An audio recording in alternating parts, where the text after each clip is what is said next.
Mon premier clap. Voilà. C'est une expérience très riche pour moi. Alors, déjà, on démarre la moto. Et on va faire. Voilà, clap. Attends, la GoPro elle est droite. Elle est droite, putain, c'est génial. Et j'espère on n'entend pas trop la moto.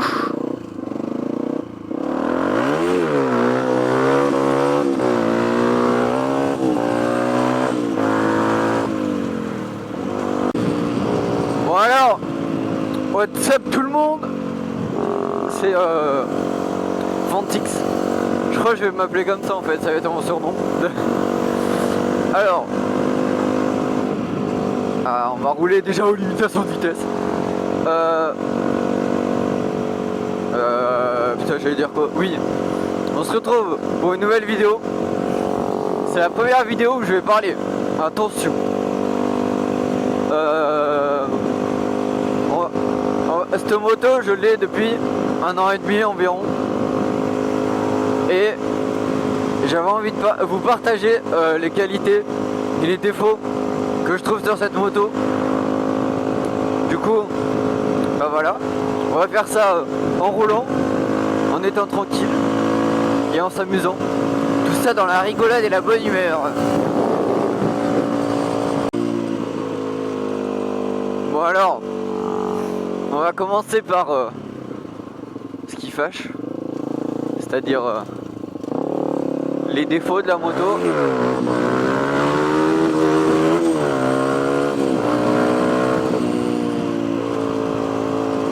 Il n'y en a pas énormément des défauts, mais il y en a quand même.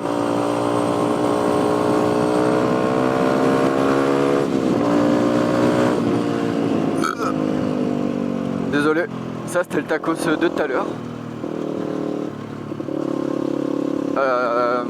Donc, les défauts. Le principe, on va taper dans le jus fort dès le début. Le principal défaut de cette moto, c'est le putain de prix. Oui, ça pique le cul. Alors déjà, le permis 125 qui coûte cher. Déjà, il y a le code et en plus le permis qui coûte 700 € je crois. Et le code c'est 300 environ ou 100, je sais plus, j'en sais rien. Du coup, on paye le permis. Déjà, ça fait mal. Et après, donc, le prix de la moto neuve s'élève à environ 5500 €.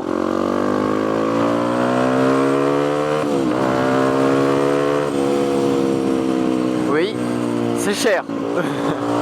Mais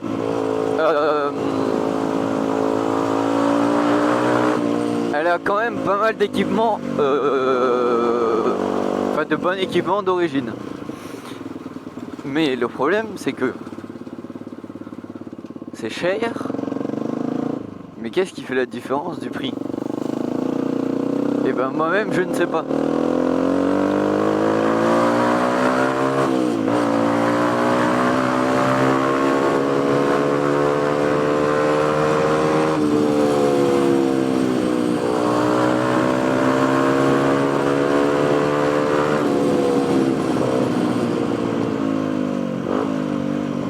Parce que comme on va le voir, cette Fantic 125, le cadre, enfin toute la moto à part le moteur, c'est la même chose en 50. La Fantic 50, c'est la même que la 125, à part le moteur et le carbu, c'est tout, et la ligne aussi. Mais sinon, tout est pareil, vraiment tout.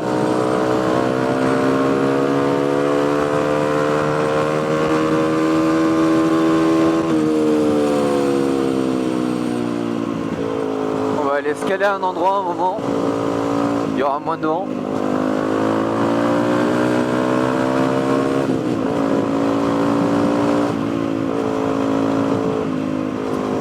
Après, Déjà il y a le prix. Deuxièmement, les pièces, on va faire plus simple, la moto est italienne. Elle vient d'Italie, elle est fabriquée là-bas. Donc, ils font pas de la merde, ils font de la bonne moto, on sait ce que ça vaut. Mais les pièces sont putain de galère à trouver. Toutes les pièces Fantic, enfin presque toutes, mais spéciales Fantic, il faut les acheter en concessionnaire ou directement sur le truc sur le truc Fantic quoi. Mais sauf qu'il n'y a pas de site Fantic. C'est ça le gros problème. Il n'y a pas de site Fantic où on peut chercher comme un catalogue. On pourrait chercher nos pièces, ce qu'on a besoin. Voilà, on est arrivé au petit endroit là. C'est génial.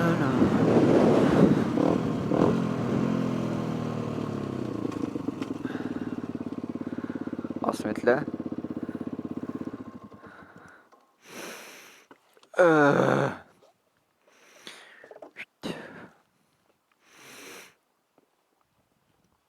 Le bestiau. La bestiole. Donc, je reprends. Il n'y a pas... Enfin, toutes les pièces Fantic, c'est la merde à trouver. Moi, de base, elle est blanche. Et j'ai trouvé tous les carénages sur 50 Factory. Mais heureusement, c'est vu qu'en fait, tout ça, vu que c'est de base une 50, et ben on peut trouver les carénages, les petits trucs de merde, genre, je sais pas moi, les pédales de frein, comme ça, les guidons, ça, on peut trouver des trucs. Mais tout ce qui est spécial à Fantic, c'est une galère à trouver. Du coup, faut pas trop l'abîmer. Parce que si tu l'abîmes, et ben, t'attends 20 ans. Parce que, aussi, même en commandant en concession, et ben du coup, ça met 2 mois environ à arriver. Enfin, ça dépend. Des fois, c'est 4, des fois, c'est moins. Ça dépend, c'est le bordel. Après, voilà, c'était mon idée. Après, je sais pas trop ce qu'il pourrait y avoir d'autre. On va voir, parce que j'ai tout noté, hein, quand même. Je suis un youtubeur de qualité. Je rigole, je suis pas youtubeur. Après, oui, hyper important, le freinage couplé. Sur cette moto, en 125, il n'y a pas d'ABS, il y a un freinage couplé. C'est-à-dire que quand vous allez freiner de l'avant, automatiquement, ça freine de l'arrière. Et inversement, quand vous freinez de l'arrière, ça va freiner de l'avant. C'est-à-dire que pour les dérapages, c'est fini. Pour les drifts, c'est fini. Pour les stoppies, c'est fini. Quand vous allez freiner la moto, au lieu de faire comme ça pour le freinage avant, elle va se tasser. Et pour l'arrière, ça va être pareil.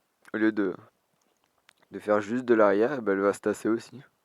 Et en virage, j'ai failli me péter la gueule plusieurs fois.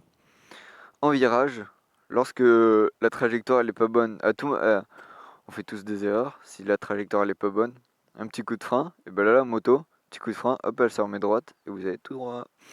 Parce que du coup, elle se tasse. Et du coup, c'est la merde. C'est pour ça que j'aime pas le freinage couplé. Mais on peut l'enlever. Voilà, fourche, prix neuf. Moto rare, pas de pièces. Ah oui, oui, je l'ai déjà dit, il n'y a pas de site Fantic spécial pour les pièces. Comme un genre de catalogue où on pourrait trouver toutes les pièces qu'on aurait besoin. Parce que là, du coup, à chaque fois, on est obligé de passer par un concessionnaire souvent. Et souvent aussi un concessionnaire spécialisé Fantic. Voilà. Voilà. Pour les défauts, on est plutôt pas mal. Oh, le tacos là m'a tué.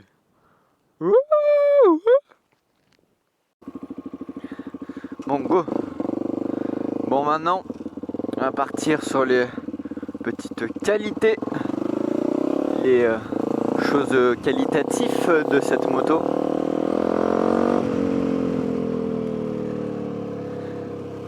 Bah déjà,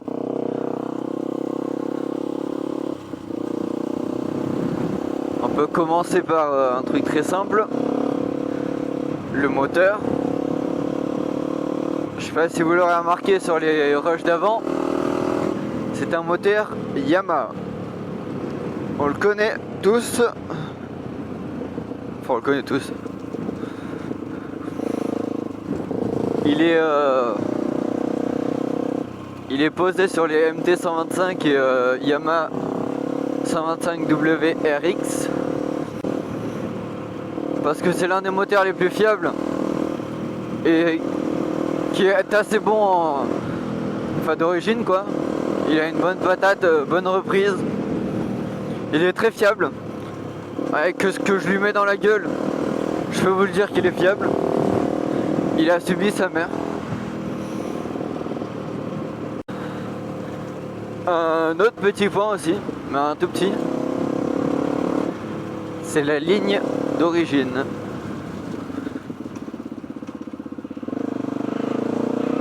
La ligne d'origine, juste en déchicané, elle fait quand même un pas mal bon bruit.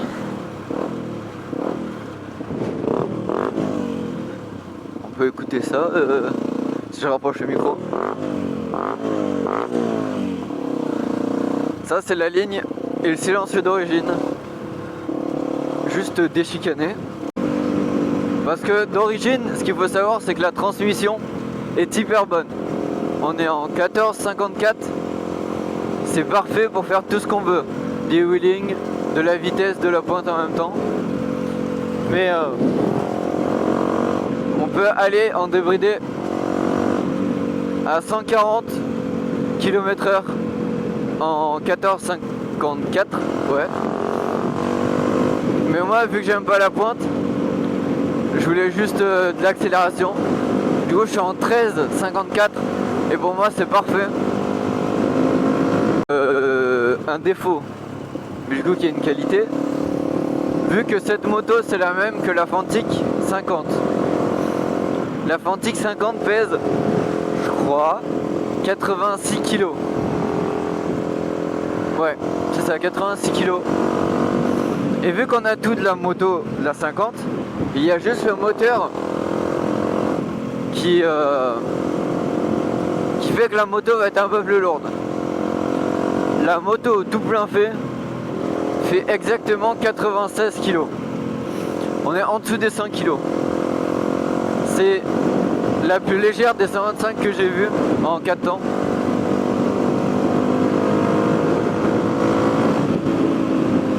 C'est 96 kg quand même, c'est pas mal pour une 125.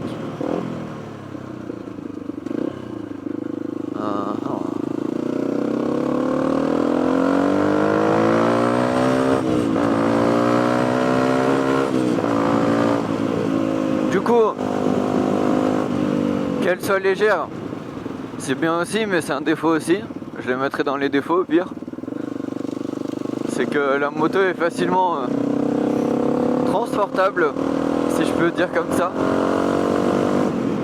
Elle est facilement bougeable de sa position initiale. À deux, même tout seul, on peut la porter. Et du coup, en 2 secondes, la moto elle est plus là quoi. On va revenir sur un défaut que j'ai dit tout à l'heure. C'est une moto rare. Alors, oui, c'est une moto rare. Mais pour moi, c'est une qualité qu'elle soit rare. Car on en voit presque jamais. En France, j'ai quelques potes à moi avec qui je parle sur Insta qui ont des motos. Mais il y a presque personne. Il y a juste un mec en 125 Fantic qui habite pas loin de chez moi vers Avignon. Sinon, il n'y a personne d'autre que je connais aux alentours qui a une 125. Donc, Ah ouais, le bruit.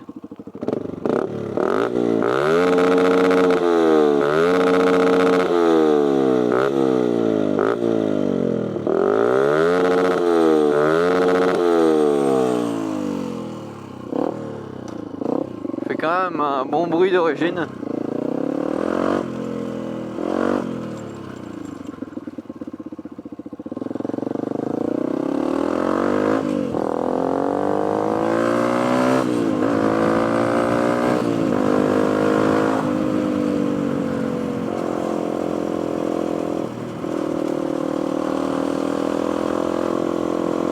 Donc en consommation,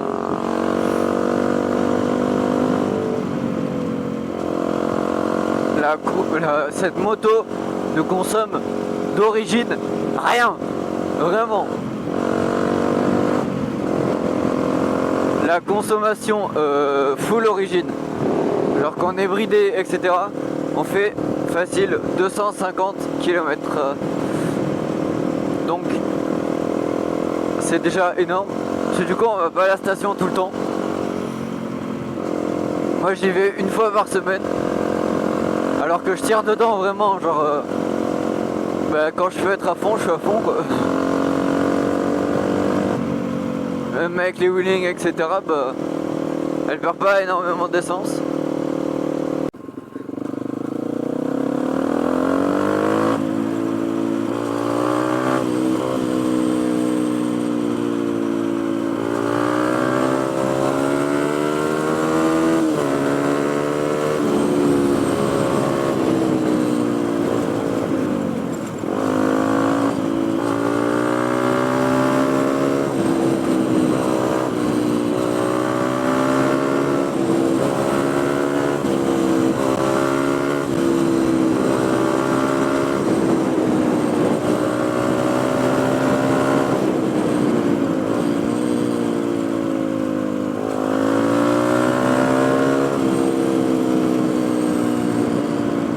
Donc c'est aussi une moto hyper facile à prendre en main.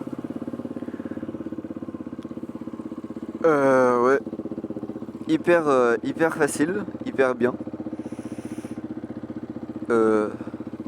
C'est voilà quoi.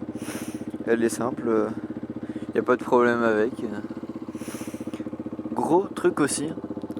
Donc, oh, c'est toi. Voilà. L'entretien. Il y a. Enfin, moi après, elle est tout le temps propre parce que j'aime pas avoir une moto sale. En entretien, il y a que dalle à faire. Comparé à un 50 où il y a plein de trucs à faire, là, il y a vraiment que dalle. La vidange, c'est tous les, je sais pas moi, 5000 ou des trucs comme ça. Le filtre à air, pas forcément besoin de le changer. Mais c'est mieux de le changer, mais c'est dans longtemps.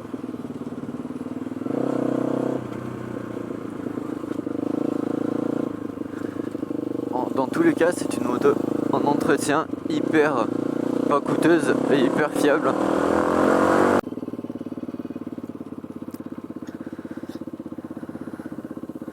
Guettez-moi ça.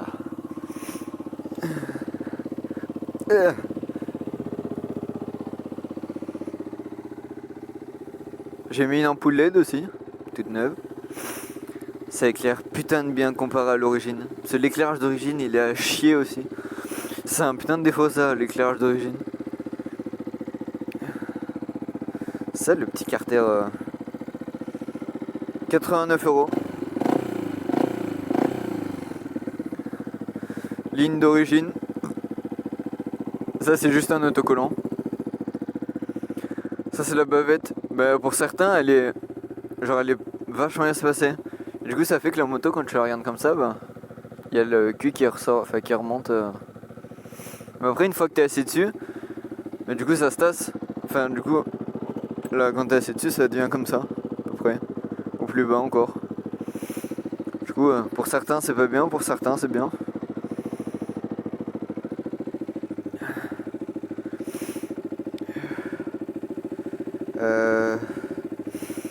Le freinage sur les 2017 il est pas mal, mais c'est le disque qui est petit. Ça doit être du 260 je crois. Alors que sur les 2018 c'est du 300, 320. Du coup je me sens un peu niqué quoi.